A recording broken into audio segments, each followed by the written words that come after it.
Phoenix Practice Speeds is the LA Clash Trying Too Hard, the release date for the Bubba Wallace Netflix documentary, and Mike Harmon is free at last. All that and more coming up next.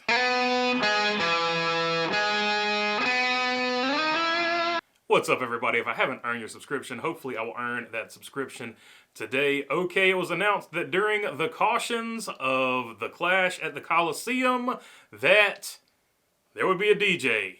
And I'm all for trying new things, and I'm glad NASCAR is trying a bunch of new things with this particular race. But I have a concern that, like a lot of people that move to LA, NASCAR is trying to be something it is not. And just like those people that move to LA and try to be something that they are not, eventually they are found out and it doesn't work out so well for them. So I'm worried that NASCAR is in the same situation. They're putting on a race, they're putting on a show, and they're trying different things.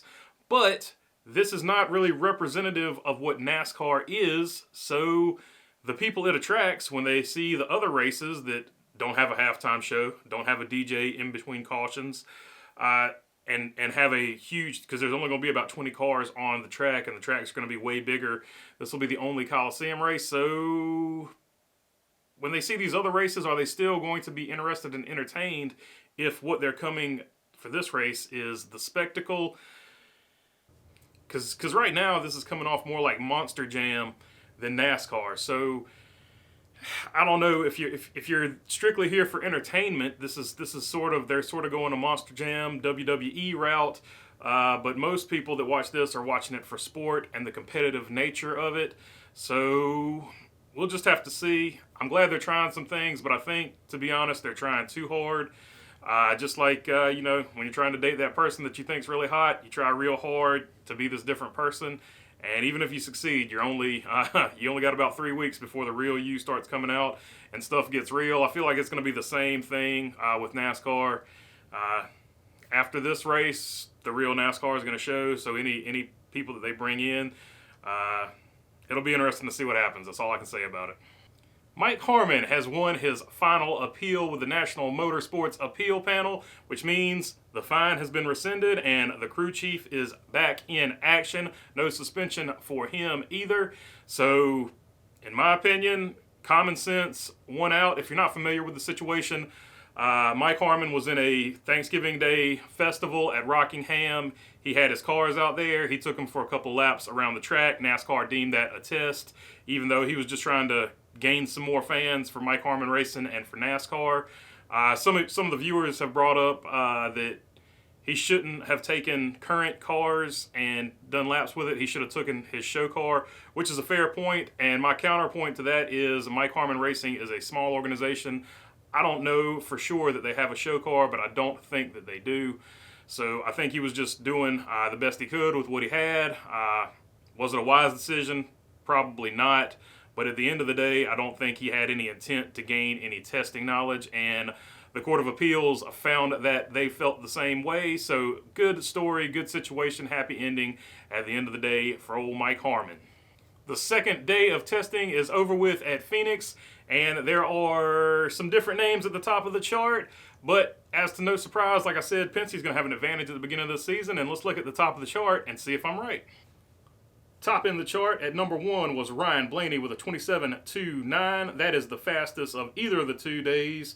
Joey Logano was second, so there's your 2 Penske cars, 1-2 right there. Stuart Haas coming in third with Chase Briscoe, and Chase Elliott was in fourth. He spun out twice in this second day, but his time was 27.4. Kevin Harvick with a 27.45, and Martin Truex sixth with a 27.48. Todd Gilliland seventh for Front Row Motorsports, 27.59. So they found some speed there, so that's good to see. And Larson, of course, was eighth. Ross Chastain and Kyle Busch bringing up the top 10.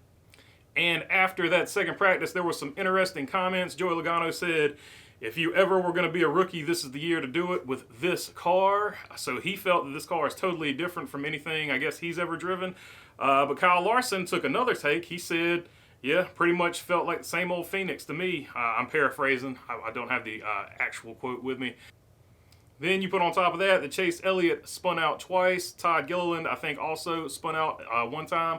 So you had some guys that struggled with it, and then you had some guys on the other side like Kyle Larson who just another day for him. I think he jumps in so many different types of race cars. He's just sort of like whatever at this point. He's so used to being out of control from dirt that I think he's used to the looseness of this car, and I think some other guys are going to have to adjust possibly to the looseness of this car. But the Penske guys are back on top, and so far my prediction is holding true that the Penske cars are fast. They're fast at Daytona, now they're fast at Phoenix, so I expect them to get out of the gates really quick, but I'll save that for my preview coming up next week. And Bubba Wallace has released the name and the release date for its Bubba Wallace documentary. It will be called Race Bubba Wallace, and it will release on February 22nd, so we will see if they do a little bit better job than ESPN. I will reserve no judgment on it until I've watched it, at which point I will give a fair review. Some people didn't like my other review, some people did, so I'm just going to call it like I see it again.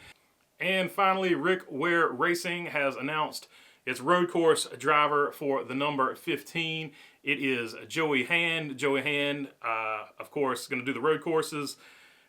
David Reagan is going to do the super speedways. Almost forgot David Reagan's name. Oh man, that would have been bad. But Joey Hand is no stranger to road course racing. He is a Rolex 24 Hours at Daytona champion.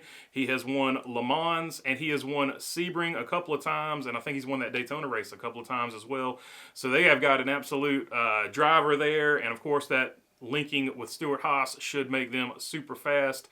All right, that is all I've got for you today. If you like the content, please feel free to subscribe down below. If you got a comment, leave it down in the comment section. And other than that, thanks for your time.